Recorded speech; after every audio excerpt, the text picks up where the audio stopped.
So, will the Packers finish first place in the NFC North again? How will the New Orleans Saints finish in the NFC South now that the great Drew Brees is gone? And what does the huge contract for Kyler Murray mean for the Cardinals? Well, we're going to try to figure out the answers to those questions and many more as we start our 4-week series on divisional previews right here on Fantasy Football Fever, which starts right now. 15 seconds to air. Stand by, all cameras. Ready with slow motion and isolated cameras. Stand by, videotape, and roll tape. And tape is rolling in less than 5, in 3, 2, 1. Take tape.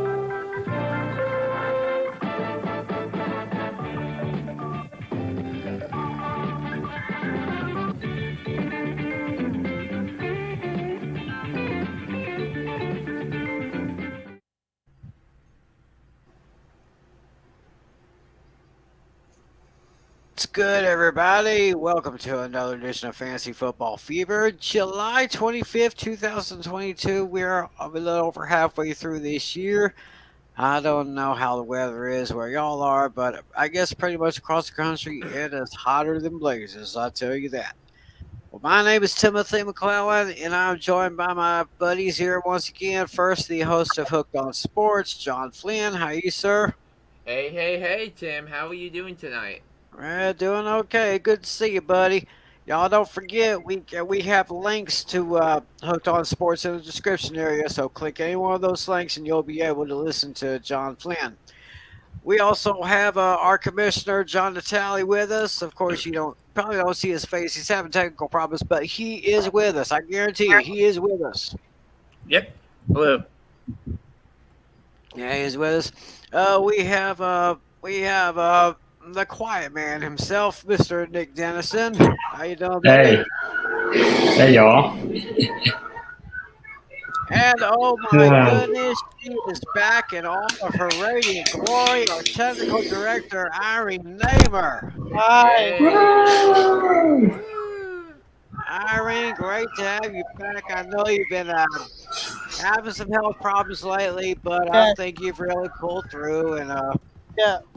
It's beyond battle. The Crohn's flare-up. I was in the hospital for about, I would say 14 days. I was transferred between 2 hospitals, but I'm doing better slowly.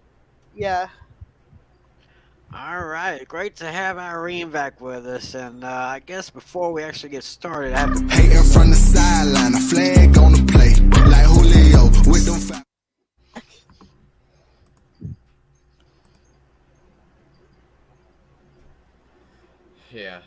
Yeah, I had to do that just for Irene there. So don't worry, we'll be talking about him a little bit later on. So we gotta do okay. All right. So I guess if y'all ready to do this, tonight we are beginning our 4-week series. We're doing our divisional previews. What we're going to be doing is we're going to be looking at every team's schedule. We're going to pick wins and losses for each game. And then then on our 4th week, after we do our previews, we'll kind of do our playoff previews. We'll see which teams we think will make the playoffs and who will eventually play in the Super Bowl. And correct me if I'm wrong, the Super Bowl this year is in Vegas. It's in Arizona. Next year it's in Vegas.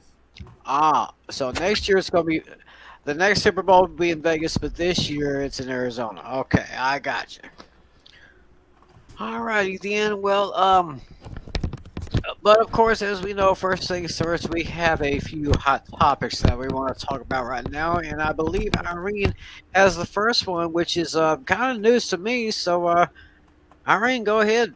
Okay, so NFL has launched NFL Plus, which I am a subscriber of NFL Premium, and the beautiful thing about this is that it gives you 2 more, before you were only able to subscribe to NFL Game Pass, which is the equivalent of NFL Plus Premium, which is $9.99 a month or $79.99 a year. NFL Plus regular is $4.99 a month or $39.99 a month. The difference between the two is that NFL Premium entitles you to ad-free throughout the entire subscription. It's good for the entire season. NFL Plus is basically like a low scaled version of that. And I just I just want to show you what my account looks like. So like this is what it's very convenient. You could see here like they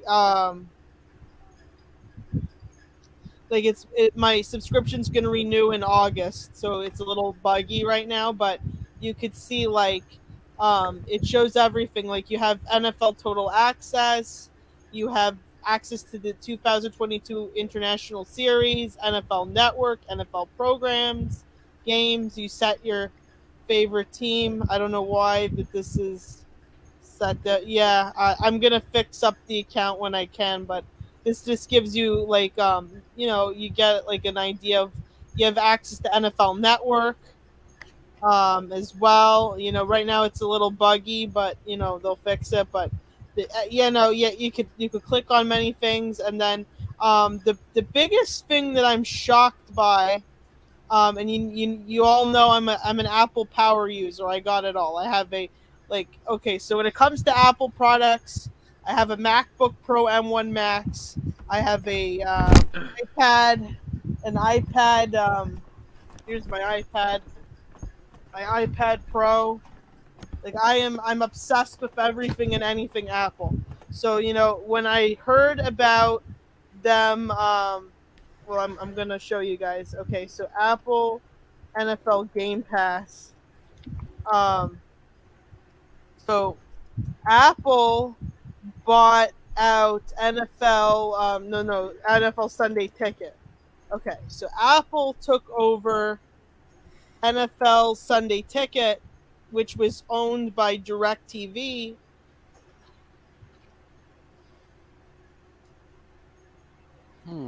And that's very huge because I feel like I think it'll be better for oh wait, here 9 to 5 Mac.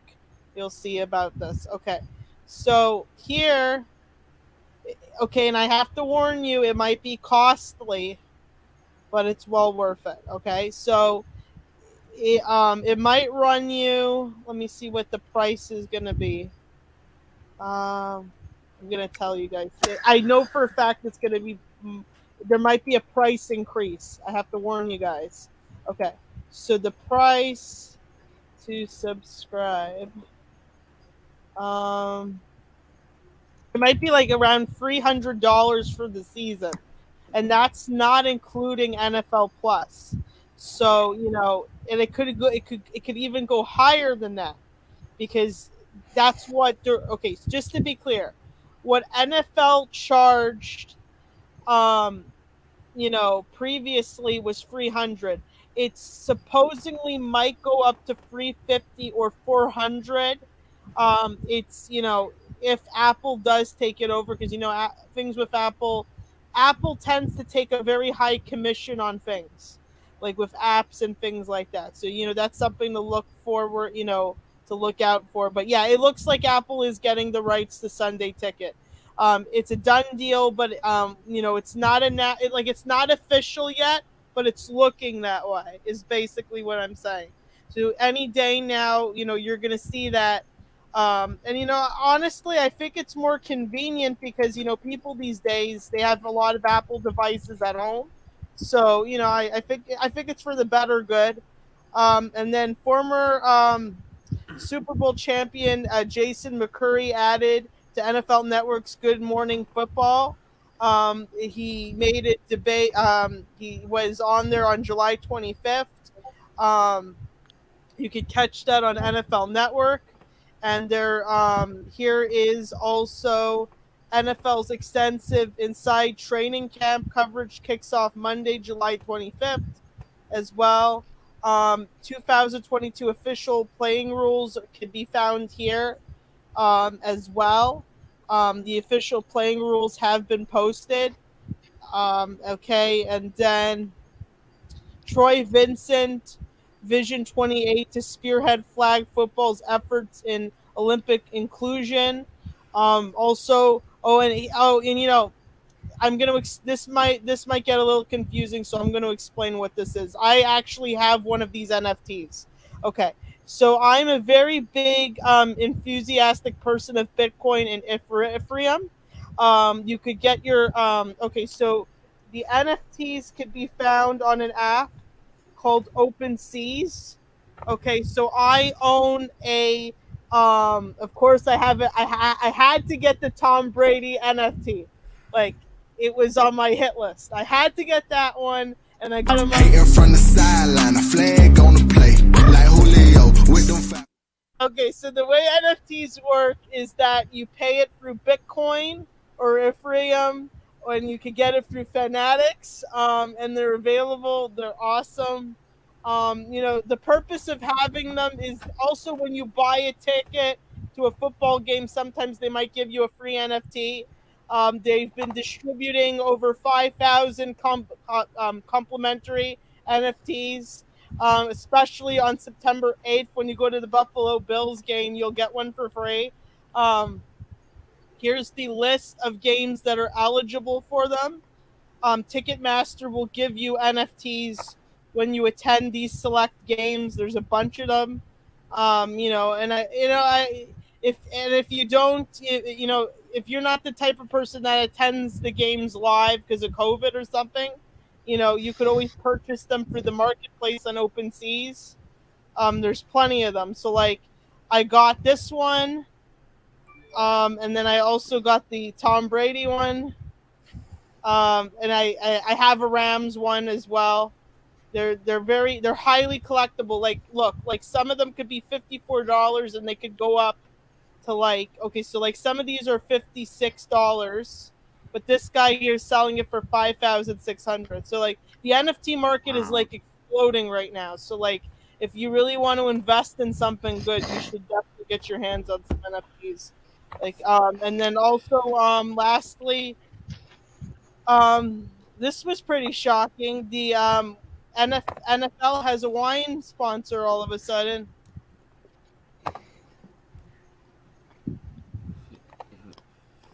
Ernest Julio Gallo. Barefoot, America's most loved wine. I use them for cooking sometimes. They're pretty decent wine. They're going to be launching August 2022. I'll give you a list of the wines that they make. They make Apothic, Barefoot Wine, Black Box, J Vineyards and Winery, La Marca Prosecco. They make Orwin Swift, New Amsterdam Vodka, Rum Chata, High Noon, and along with many others. And they're pretty reasonably priced wines you find at a package store or a grocery store. Little Caesars is the new official pizza sponsor. I'm pretty happy about that. It's nice to get a change, from Papa John's. Let me see who else. NFL 1-8 Sports Emmys. Polynesian Bowl will be on NFL Network.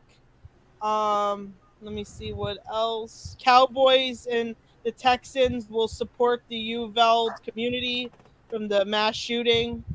And then lastly, NFL announces collaboration with nation's largest African American video oral history archive. So, that's all very exciting,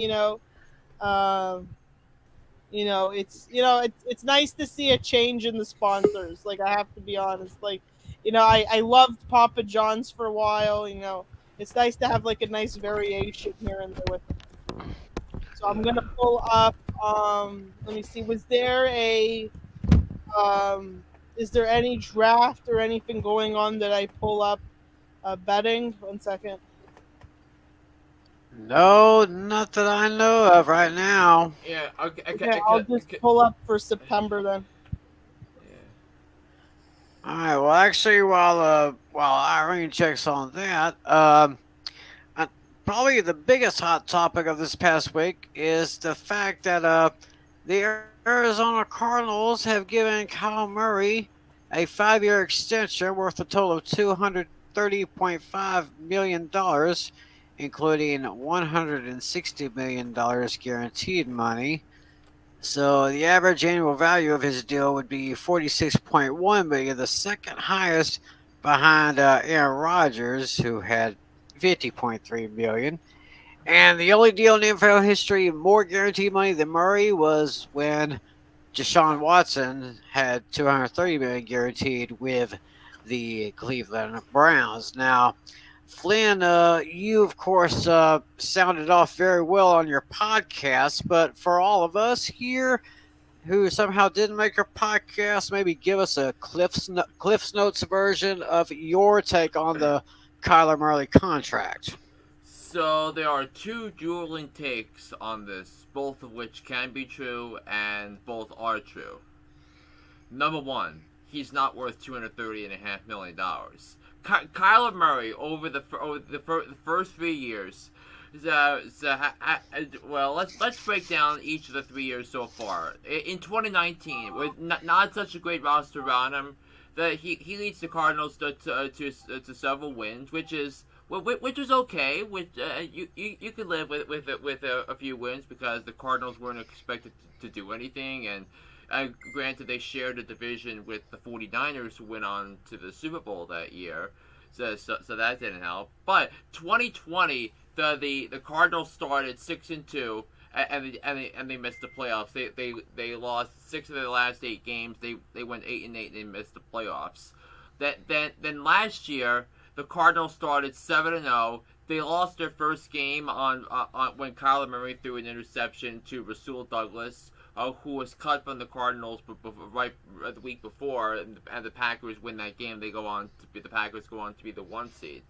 So, but Kyler Murray exactly hasn't done much to justify the pay because so he's only been to one playoff game. That one playoff game he lost to the eventual Super Bowl champion Rams by 23 points, and which was embarrassing because the other 3 teams the Rams beat in the Super Bowl on the path to a championship lost by 3 points each to the Rams, and a lot of Kyler Murray's leadership ability is being questioned. There's a lot of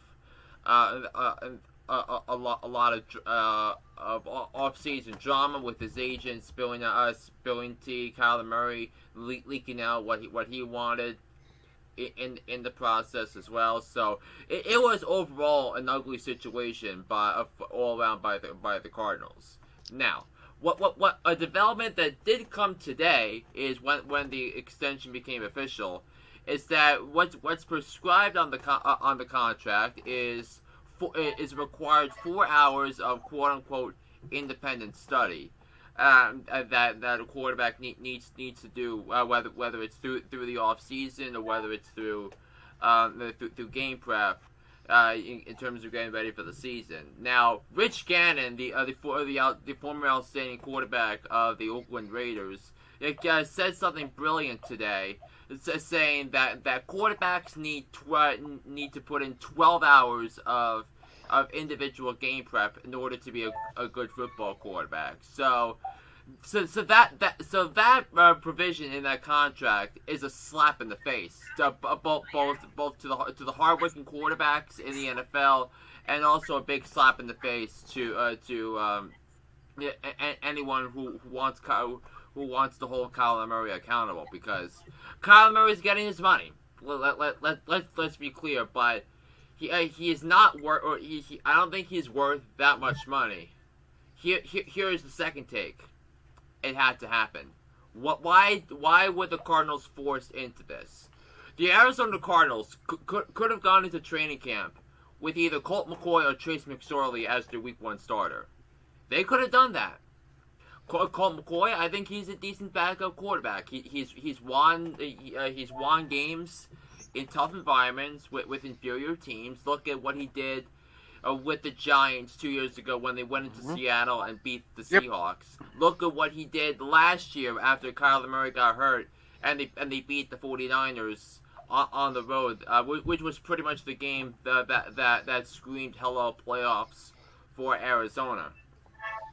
Do you want to start the season without Kyler Murray and without DeAndre Hopkins? I didn't think so. So the Cardinals were forced into this, and it's going to be a decision that they're going to regret for a while. And I thought the Cardinals got hosed here by because they did not have the leverage, and now what are the ripple effects for other quarterbacks that are going to be primed for extensions? Number one, Lamar Jackson's going to get paid more than Kyler Murray. Lamar Jackson's contract extension, I believe the Ravens are going to get a deal done soon because I know Lamar Jackson's commentary over the summer suggested that he doesn't want to play until he gets a new contract. What about someone like Daniel Jones? Is Daniel Jones going to get more money than he deserves? Is someone like I don't know. Is someone down the road going to get more money than they deserve? Is Joe Burrow going to get $50 million a year when he's due for an extension? Is Justin Herbert going to get $50 million a year when he comes out of it? So a big winner in this situation is NFL quarterbacks who are due for a big contract extension, and number one on that list is Lamar Jackson of the Baltimore Ravens, and the Ravens need to figure out a way to do that. So those are the big takeaways from Kyler Murray and his $230 million extension. Well, that sounds very interesting. I kind of agree with you, Kyler Murray. He hasn't really shown me enough to deserve that kind of money. I mean, he's got to show a little bit more, I guess. He's got to win a playoff game this year in order for the media to let him off the hook a little bit. Yeah. Yeah, I would agree with that. So, okay. Well, I guess right now we are going to go ahead and get started on our divisional previews. We will begin with the NFC North. What we're basically doing is headline real fast, because I agree with what Flynn said. The Arizona Cardinals are a little upset about the with the Super Bowl. It's in this headline here. Yeah, I mean, I don't know how relevant that is to the Kyler Murray situation, because there was a time when Kurt Warner was the quarterback of the Cardinals playing at an MVP level for Arizona. Yeah. Yeah. Yeah, that's the kind of thing that we kind of think. I remember he played for Arizona after he. Now, wasn't that after he left St. Louis, or? Yeah, I think he left St. Louis. He played a year for the Giants. Eli Manning took over for him. I just have a question. You know what I'm saying? May I ask, how is the starting games determined? Why are they putting the Bills with the Rams and the Patriots? Like, who? It's the NFL schedule. So usually for the opening night matchup, the Super Bowl champions are home. Yeah. And they pick someone who the Rams are scheduled to face at home for the first game. And and because the Bills are one of those high profile teams, that they tend to put one of those on. I could already see the Rams probably winning, and you know what? This game here it's really hard because I love both teams, but I would probably pick unfortunately, I would pick the Patriots. But here's the thing: if Tua is still on the Dolphins, I would probably bet on Tua. Like, I bet on games, so I would, if I had to choose, I would bet on Rams. I would bet on the Dolphins. The Jets are like and abysmal. So you know what I mean. I wouldn't bet anything on them. Like, are the Jets ever gonna get any better for real? Like really? So we'll get into that when we talk about the Jets division. So Yeah, we'll be talking about that because we got the next 4 weeks here to talk about each team and each of their divisions. First, before we do anything else, I want to give a shout out to Mitchell Hill Jr. He just wanted to send us a message here. Can we? Is it up there on the screen yet? He Yes, says, "Hi yes. guys, how you doing, Mitchell? Great having you watch the show. Why don't you And as we go through these team schedules, we invite you to give us your picks. How do you think these teams are going to finish the 2022 season? Let us know in the comments section below. Basically, this is sight unseen. I mean, the teams have just started. Every team has just started their training camps earlier today. We're basically looking through the schedule and seeing how they do, wins and losses against these teams here.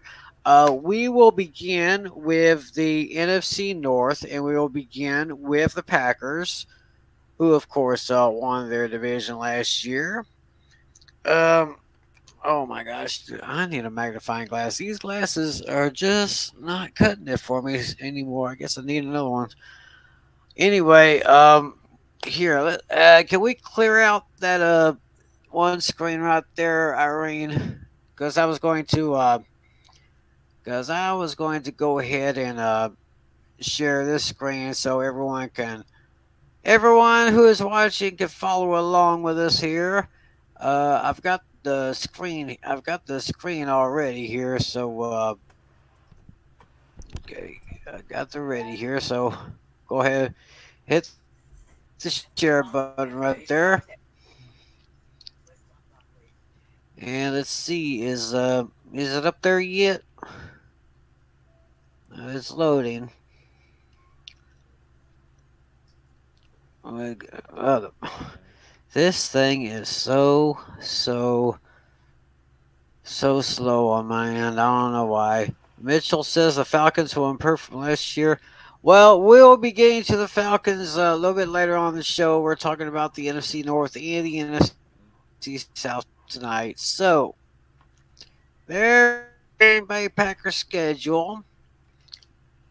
As you can see, they start on the road against Minnesota. And, of course, they are division rivals. I don't see Green Bay losing in Minnesota. In fact, I think I see a sweep here. Yeah, definitely. Agree, anyone? Well, Yeah, it's so, it's we'll gonna just be go- tough. Because I do want to say one thing about the early part of the Packers' schedule here. So their first two road games are at Minnesota and at Tampa Bay against the Buccaneers. And one of the biggest issues, probably the number one issue for the Green Bay Packers this season, is going to be their wide receiver room. So right now, they have a wide receiver room that consists that is basically led right now by Alan Lazard and second-round pick Christian Watson. Now, second-round picks have tended to have really strong track records with the Packers if they're a wide receiver. Where you look at Devontae Adams, you look at Jordy Nelson, among others.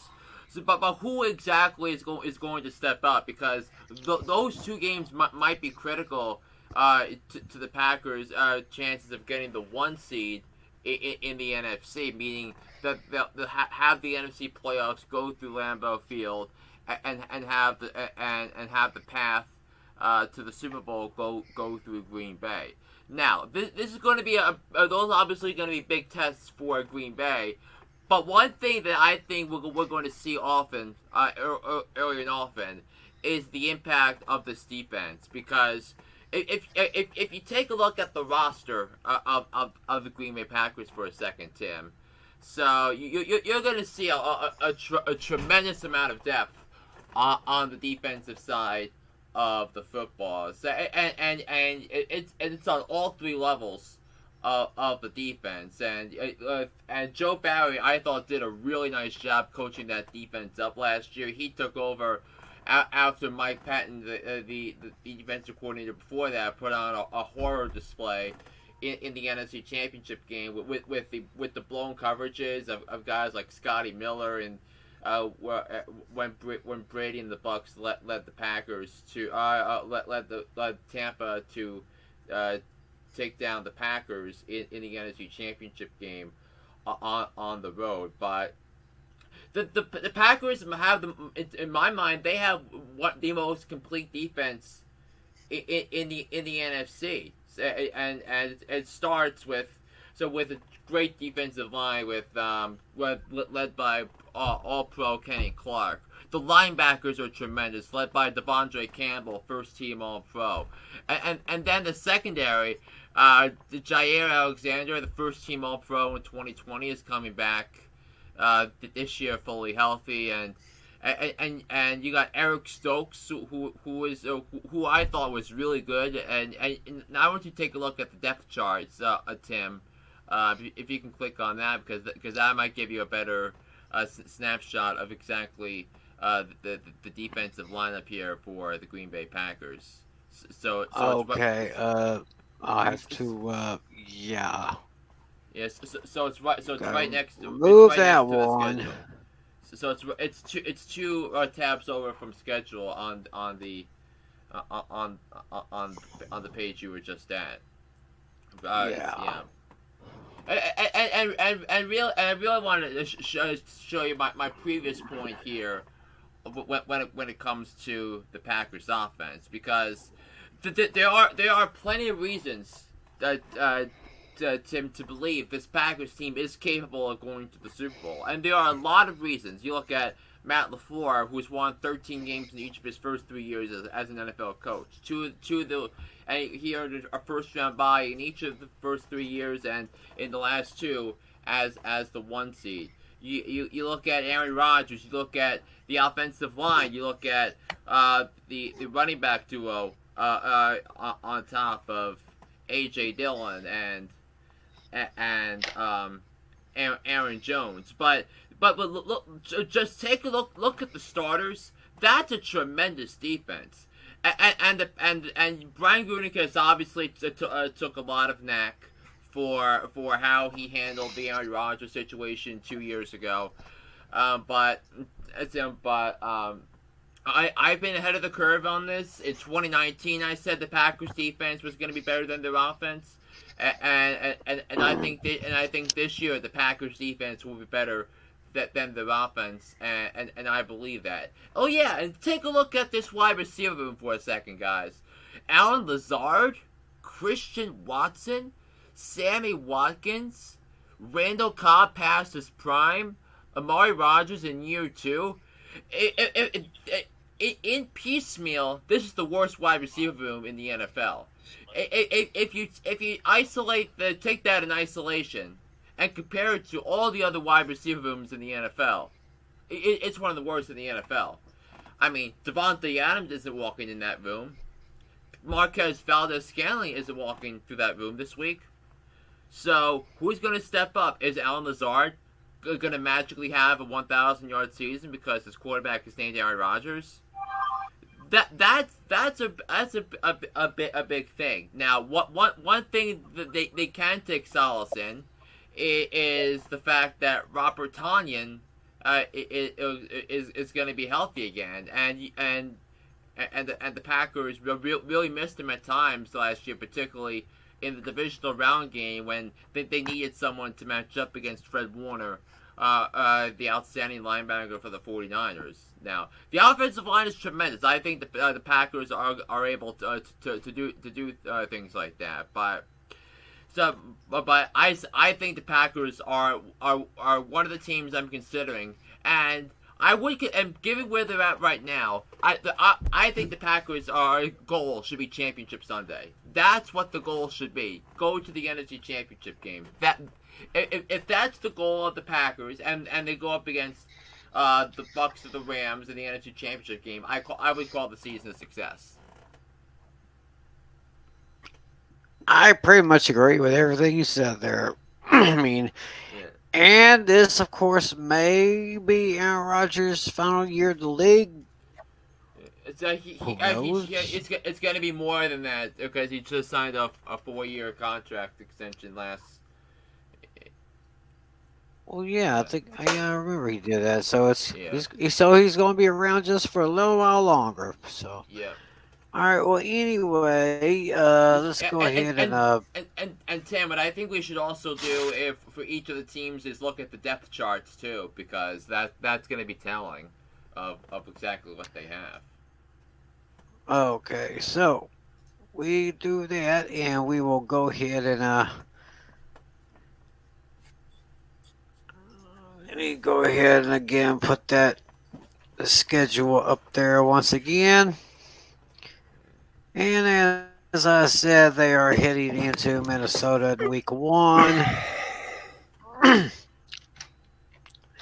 I could, I could probably see a sweep here, maybe, but Yeah.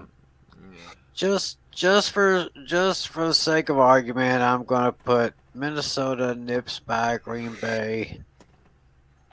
But when Minnesota goes to when the Vikings go to Green Bay, that will be in week 17. Green Bay will take over. So I basically see a split with the Vikings and the Packers. They'll lose in Minnesota, but they will win in Green Bay, and then they have Chicago at home, and well,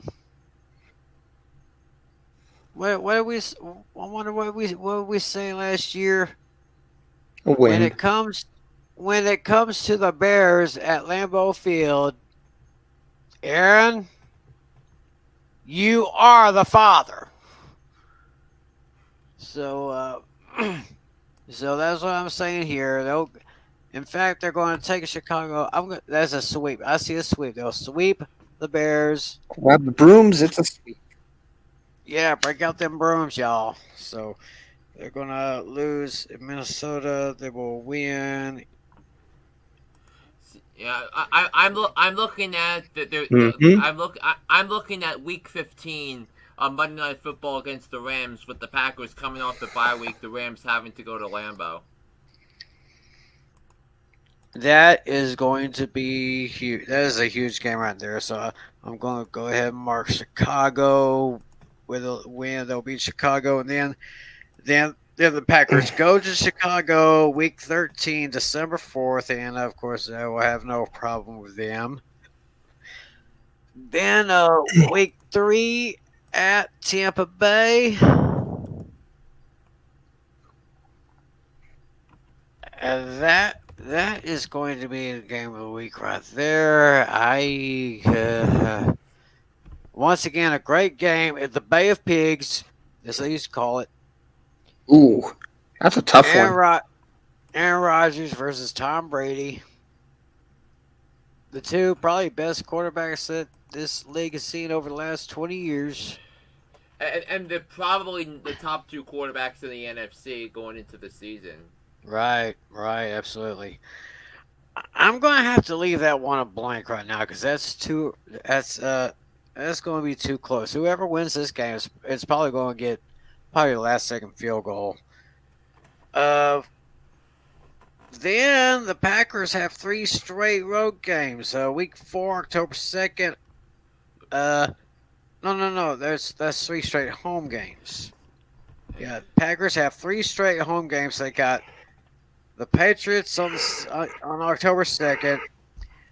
But then they're technically a home game, but this is one of those international games on October 9th against the New York Giants. And then the very next week, they are at home at Lambeau against the New York Jets. I'm putting down all 3 wins. That 3-game stretch right there, win. I see that happening. Yep. Then they follow those 3 straight home games with 3 straight road games. They go to Washington on October 23rd. Then they go to Buffalo October 30th, and November 6th. They're at Detroit. Win 2 out of 3. Yeah, that's what I have on my board because I have my spreadsheet up with the schedule, so that's what I have. I say they'll beat the Commanders and they can beat the Lions, but Buffalo will probably get the best of them up there in New York. Mm-hmm. Then on November 13th they head to AT&T Stadium to take on the Cowboys. That game's at Lambeau, Tim. Oh, it's at Lambeau? Yeah. Oh, yeah. It's Mike McCarthy's return to Green Bay. Yeah, that is going to be big right there. Yeah. It was a few years ago. I remember when the Cowboys beat the Packers at Lambeau Field. I think it was a few years ago. And it was in that game when Aaron Rodgers did something for the first time ever. He threw an interception to a Cowboys player. That never happened before. So,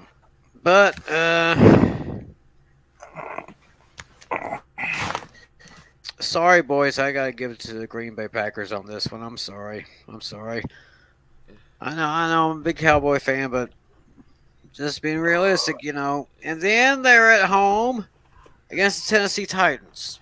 Yeah, I'm circling that as a win on my schedule, on my end. Okay, so that's a win there. November 27th, they head out to Philadelphia to take on the Eagles. Hey. Yeah, Win. we'll get into Phil.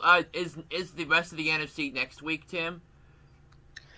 Actually, yeah. Tonight we were going to do the North and South, and then our next show we'll do the East and the West. All right, so we'll talk about the Eagles next week. But right now, I circle that game as a win for the Packers. Win for the Pack in Philly. I could probably see that happening too. And then, of course, they're at Chicago, but then the Packers will beat Chicago at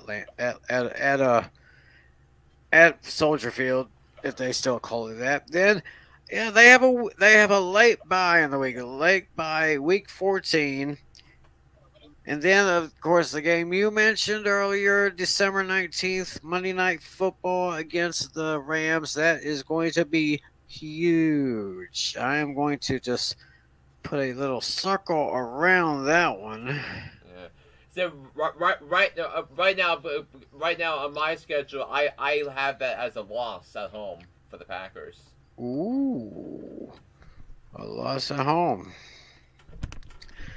I can't really make a decision on that, but after that, on Christmas Day, the Packers are at Miami to take on the Dolphins. That I don't think that really should be a problem. Yeah, Yeah.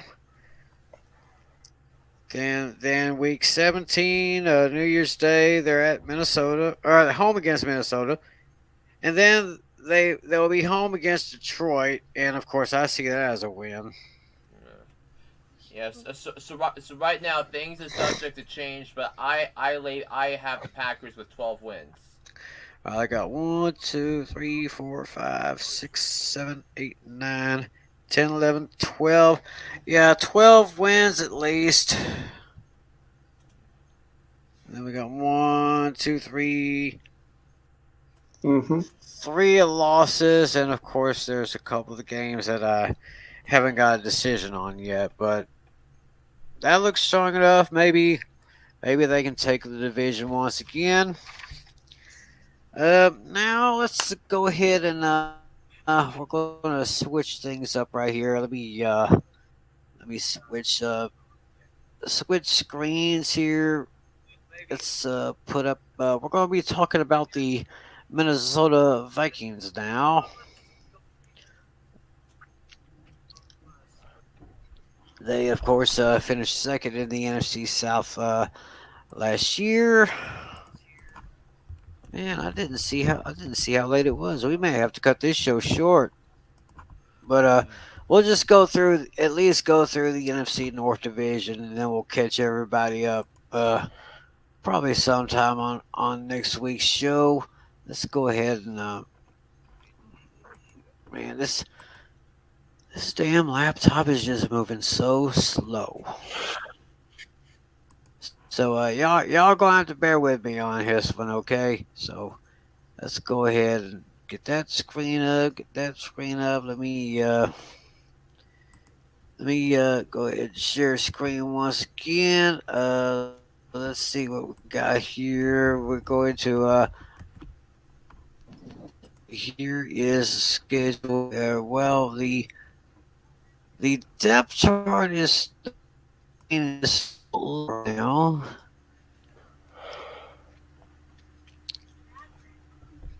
Okay, so let's oh boy, here we go.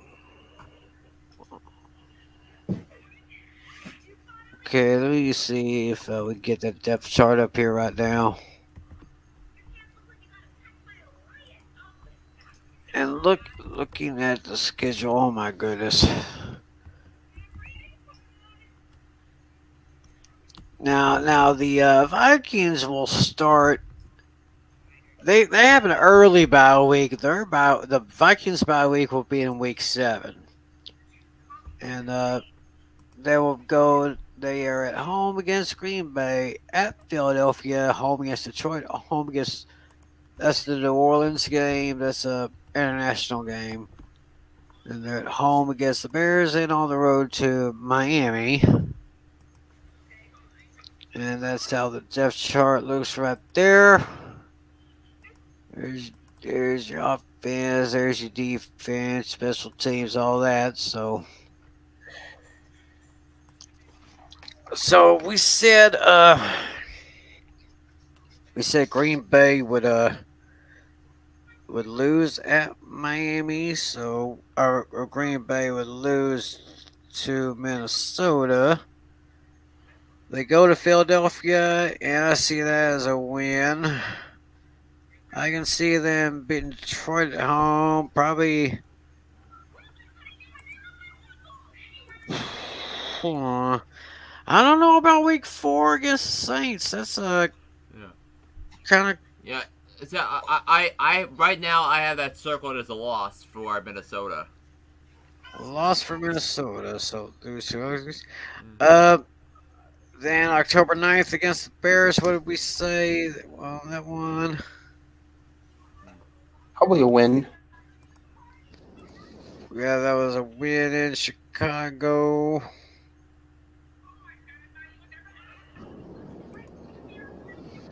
Yeah. So a win in Chicago. Then they're on the road to Miami. Okay, what do I still have the depth chart still on the screen here? Yeah, yes, I do. I need to go ahead. Yeah, and I mean, all you have to, yeah, there it is.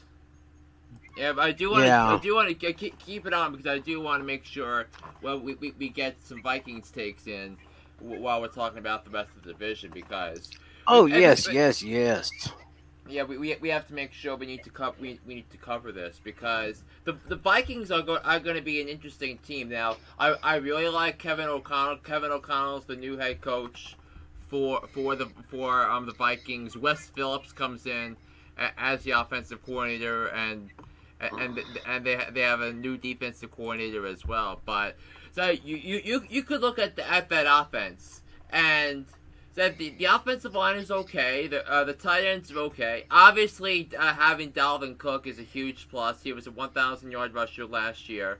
Kirk Cousins is in that range of above average quarterbacks. That although he's only won one playoff game in his career, that he could still put up a lot of gaudy statistics. And I think that's going to keep the Vikings in the conversation now. Will there be big games the Vikings are gonna have to deal with throughout the course of the season? Yes, because Because just looking at their schedule, they have games against Arizona with DeAndre Hopkins. I believe his second game back from suspension. He had, obviously the London game against the Saints. Obviously Dallas is going to be a big game for them, Week 11. So the Vikings are going to have their hands full with the schedule, but around the roster, there's a lot to like too about their defense. If you scroll down toward. Oh yes, oh yes. Let me go ahead and do that here. Let's get down there. Yeah, and there's obviously some notable names on that depth chart. You look at Dalvin Tomlinson, who was tremendous. That he was a Dave Gettleman salary cap casualty. He had a very good year with Minnesota. But I really like the linebackers because all of them are notable names to all the diehard football fans. You look at Danielle Hunter, Eric Kendricks, Jordan Hicks, and Za'Darius Smith. That's as deep a linebacking core as any in the conference. And then the secondary is going to be a mix of aging veterans and inexperienced youth. So you have Patrick Peterson and Harrison Smith, and then Louis Stein, who was the 32nd overall pick in the draft. The Vikings traded all the way down from 12, so the Lions could draft Jamison Williams from Bama. But Louis Stein, the Vikings needed a free safety. They were lacking in depth at safety the entire season. With all the blown leads they had, they need someone who can help out on the secondary. And so the Vikings are pinning a lot of their hopes this year on a rapid development from Louis Stein. So that's going to be something to watch here when it comes to the Minnesota Vikings. Yeah, sounds interesting right there. So I got after the first 6 games of the schedule, I got Minnesota at 5-1. So that's yeah. On my schedule, I have Minnesota starting 3-3. Interesting. Let's go ahead and let's get that screen back up here. Let's get the schedule up. Vikings schedule. Let's see that. Yeah, I got them winning. I got them winning at home against Green Bay. I got them beating Philly on the road, Detroit at home, losing to New Orleans, but then bouncing back against Chicago and Miami before they go into their bye week. Then after their bye week, they're heading to Arizona on the 30th of October. Yeah, I have that as a loss. Yeah, I was kind of leaning toward that direction as well. Then they're on the road November 6th and 13th. They're at Washington, and they're at Buffalo. I see at least 1-1 there.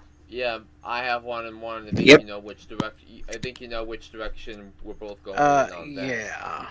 Yeah, and then after that, we have 3 straight home games. You got Week 11 against Dallas, Thanksgiving night, Week 12 at home against the Patriots, and then the following week on extended rest at home against the Jets. I have the Vikings sweeping that 3-game homestand, and then Week 14 on the road against the rebuilding since 1957 Detroit Lions, and I have them winning that game as well. So at this point in the schedule, with the way I have it, I have the Vikings at this point 8-5, very much in the mix of the wild card conversation in the NFC. Very much so. And then starts the Colts. I do not see them beating the Colts at home. Nope. But but I do see them beating the Giants at home, so that's going to be another win there. Yeah. And then they go to Green Bay where they ain't got no chance. And then at Chicago, this could be a classic trap game in the division. I think I think the Bears could find a way to win that game with as Justin Fields improves throughout the season. Hmm. So that could be a huge upset, and it's this would be the typical the losing that type of game would be typical of the entire franchise's history. Losing the games you should win but you don't. That would be at this point the Vikings at 9-7 probably in a situation where they need to beat the Bears to make the playoffs and then not win on the road in Chicago. That's going to be a big snap there. Yeah. So I'm gonna kind of leave that final game, Week 18, at Chicago. I'm kind of leave that blank because I think that could go either way. Yeah. So, But, so right now, as far as I know, I got 1, 2, 3, 4, 5, 6, 7, 8, 9, 10, 11. At least 11 wins for Minnesota. They may come up short to the Packers because I think I see the Packers winning the division again. Yeah, So, and right now, obviously it's but right now I'd have Minnesota at 9 wins but missing the playoffs. Okay, I got 11 wins here. Then I got 1, 2, 3, 4, 5. 5 losses with a question mark at the end there. So let's talk about those Chicago Bears that, of course, finished 3rd in the division last year. And they opened at home against the San Francisco 49ers. Yeah, we need to talk about this roster before we get into their schedule because That's a loss. Yeah, let's go into that. Yeah, and a lot of this roster is part of the damage that Ryan Pace left behind on his way out. Remember all of my takes on the Bears, blasting them in the process the last couple of years. And do you see some of these names, Tim, on this offense when your screen loads for the depth chart? Because you look at the whole roster all around, it's pretty offensive. I mean, the offense is, well, offensive to the senses. You got Justin Fields, who has a new coach and a new offensive coordinator in the second season. That generally doesn't tend to go well for his development. I mean, the wide receiver room, Darnell Mooney. I will give Mooney credit. He had a nice season last year with 1,000 yards. So I think he's going to be he might be a top 20 wide receiver in fantasy football. It might be a sleeper pick for fantasy purposes if he stays healthy. And then Byron Pringle, no longer having Patrick Mahomes at his side, and Velus Jones, and they did make a trade last week to bring in N'Keal Harry from the Patriots. The Patriots felt he needed a fresh start somewhere. That somewhere is Chicago, where he could get some reps there. I mean, the offensive line is not good, and Justin Fields is not the type of quarterback as talented as he was. As much as I like him in isolation, I just don't think that the Bears are the right fit for them. And then defensively, a lot that there's no more Khalil Mack. He's now with the Chargers. And Eddie Jackson is going to be one of those big names you're going to hear about a lot when it comes to the trade deadline following Week 8. So that's going to be a topic of conversation. Then Roquan Smith is holding out of training camp this week because he wants a new contract. Obviously, the only star that the Bears had defensively is edge rusher Robert Quinn, who is on year 3 of a 5-year contract that he signed with Chicago. So it's going to be a long year for Chicago, and you really need to think about the Bears as one of the teams Valerie chalking for the number 1 overall pick in the 2023 draft. Absolutely here. Now, as I was saying, they start the season September 11th at home against the 49ers. the Tally and I both circle that as a loss. Yeah, and I've got the next game. Next game is a loss because they're on the road at Green Bay. Yep. But then I got two. Then I got two wins. They are at home against the Texans. Then they're on the road against the Giants. They're not beating the Giants. And when that Houston week. lose to Giants. Yeah, I think the Giants are better than the Bears this time. Yep. Ah, okay. Well, Yeah, and then the rest of the schedule: Week 5 at Minnesota, loss. Week 6, loss to Washington. Losses at New England and Dallas. Home against Miami, Detroit. I have them losing both of those games before finally winning in Week 11 on the road against the Atlanta Falcons.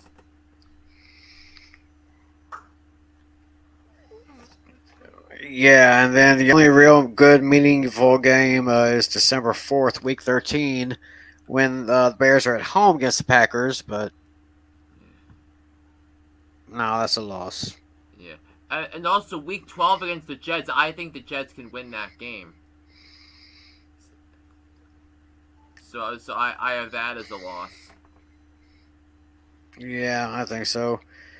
Then they have Week 14 is a bye week, so that's another team that has a very late season bye schedule. Then they start back up on December 18th at Philadelphia, and then December 24th, Christmas Eve, at Buffalo. Now I cannot see the Bears beating the Bills.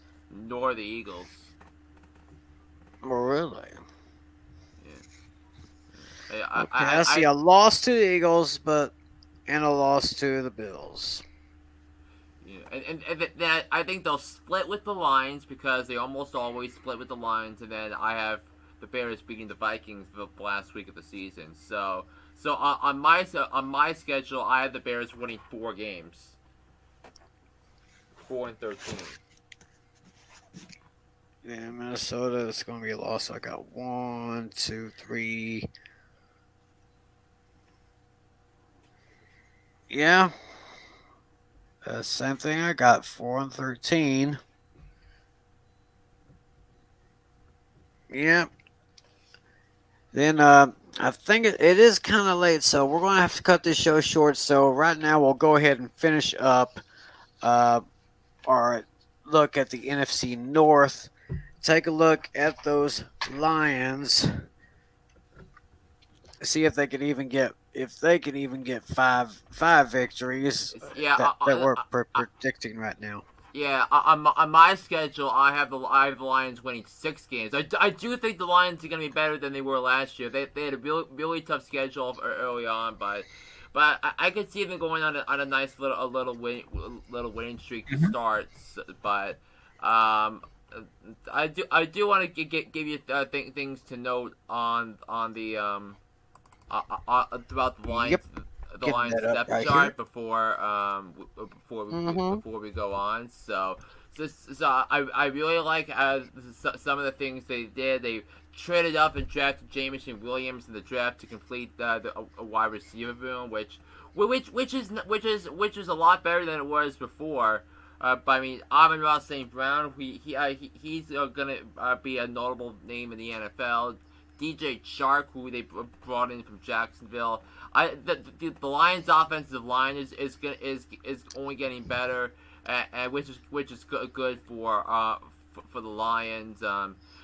Defensively, there's still a huge work in progress, but the Aiden Hutchinson is going to be starting. Is going to be the new cornerstone of the Lions organization.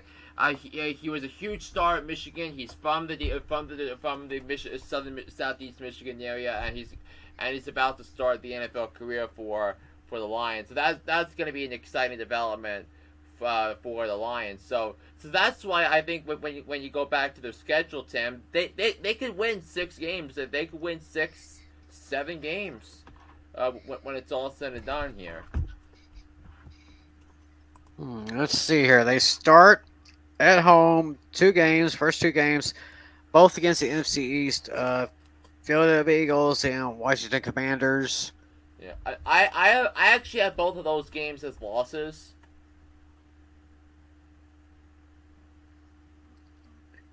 Then at Minnesota on the 25th of September. I actually have that. I have that as a win. Week 3, Minnesota. Let's see. What did I say? I said Minnesota would actually win that one. So they will lose that one. October 2nd, this could be an upset special. They're at home against Seattle, and I'm going to go on a limb and say that. Yeah, I'm gonna take the Lions. I would say a win also. Then Yeah, October we'll just have 9th, Lions. Wow. yeah, October 9th, they're in New England.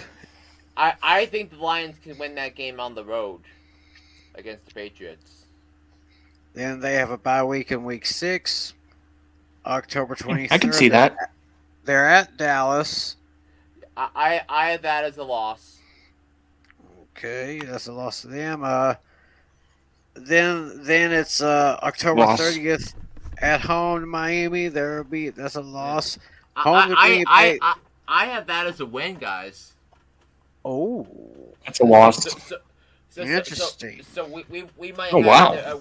We might have different different picks when we get to that Right. game. So that's going to be one to discuss. But I have that as a win. Okay. November 6th at home against Green Bay. It doesn't matter if they're home Loss. against Green Bay or on the road against Green Bay. It don't matter. Lost, but it'll probably be in the 7 to 10 point range. It's going to be a close Yep. game, but I'll take but the Packers. I Yeah. have winning. And what did we say about the Bears at home against the Lions? I had the Lions winning that game. I have a on the split. road. Yeah. Okay. Then they're on the road to the Giants. Yeah, I have that as a loss, John. Giants win. Yeah. And I see them losing at home to Buffalo. Yeah. On what's that? Thanksgiving Day. They're home against the Bills. That's a loss. Yeah. I could probably see them winning at home against the Jaguars on December 4th. Yeah, I have that as a loss. Oh, interesting. At home against Minnesota December 11th. I have that as a loss too. I have to go back to what did I say? There's week 14. Minnesota would beat Detroit at Detroit. Yes, so that's a loss here for me. Okay, then there's 3 out of 4. The final games are on the road. December 18th against the New York Jets. I have that as a win. I would take. Yeah. It's probably going to be one of the toughest games to pick that week, but Yeah. I have the Lions winning that game on the road. I'm opposite direction. I have the Jets. Christmas Eve, they're on the road against Carolina. Yeah, I'll take the Panthers. Yeah, take the Lions losing that That's a one. tough one. I say Panthers too. Yeah, Lions are back home New Year's Day against the Bears. I have that as a loss, and then I have at Green Bay as a loss. Green Bay has a loss. So I've got 1, 2, 3, 4, 5. I've got at least 5 victories for the Lions. So Yeah, I have the Lions at 6. that would be for me. 5 victories for the Lions would be a definite improvement. 1, 2, 3, 4, 5, 6, 7, 8, 9, 10. 11. Yeah, that would give me my projected total for the Lions is 5 and 12 for this year. Yeah, and mine is 6 and 11. Yeah, 6 and 11. Well, it's I think it's getting kind of late here, so we're going to have to cut this one short. However, on our next show, we'll take a look. We'll try to do three divisions next week. We'll get to the NFC South, We'll go to the south, we'll go to the east, and we'll go to the west.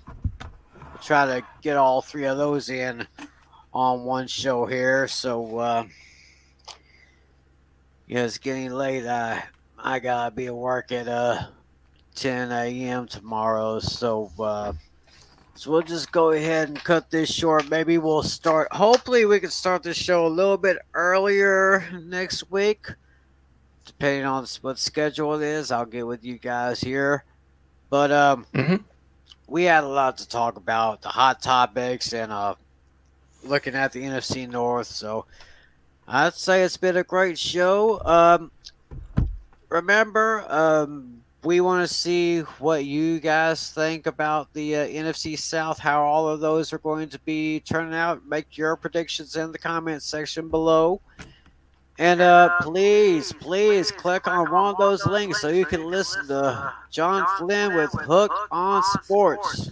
He has got a lot of stuff going on. Of course, NFL training camps are started this week. Yeah, and this is gonna be my last show before the Major League Baseball trade deadline, and there's a lot of rumors going around Washington National star outfielder Juan Soto. He is likely going to be traded in a move that's going to send ripple effects throughout the entire sport. So, You got any predictions for us? Yeah, I could see Juan Soto going to the Cardinals. I could see that. Which would be the third big blockbuster trade the Cardinals pulled off to acquire a big name player. They did that with Goldschmidt. They did that with Arenado. Now I think they could do it again with Juan Soto. But I could see Juan Soto in a Cardinals uniform by this time next week. Yeah, for the Yankees, I'm predicting they're going to get Ian Happ. That's my prediction. Yeah, I heard something that Ian Happ might be going to the Blue Jays. So we'll see how that ends up.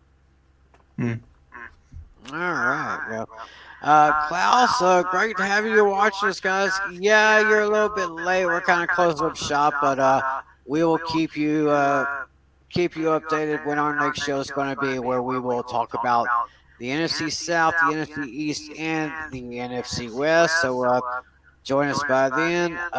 Once again, thanks to John Flynn, John Natale. We are getting closer and closer to the start of the season because training camps have started. Yep, and, a lot of teams report to training camp tomorrow, including the Giants. Their first practice will be on Wednesday. There is a chance that I'm going to be at that practice, so we'll see. Yeah, let us. Hey, if you go to that practice, let us know how it went on maybe a next episode of Hooked on Sports. Which would be perfect timing because because we're scheduled to talk about the NFC East next week. So maybe I can give you some impressions on some of the things I'm seeing. I see in person with the Giants. Now it's not a guarantee that I'll be going there, but it's a possibility. Okay, well, whatever happens, you just let us know, buddy. Yep. All right, well, I guess we'll go ahead and put a wrap on this show. Thanks to our renamer. She's back and better than ever. Nick Dennison. Thanks to my commissioner, John Natale. Thanks to John Flynn, and thanks to all of you for watching. So everybody say goodbye. All right, bye-bye.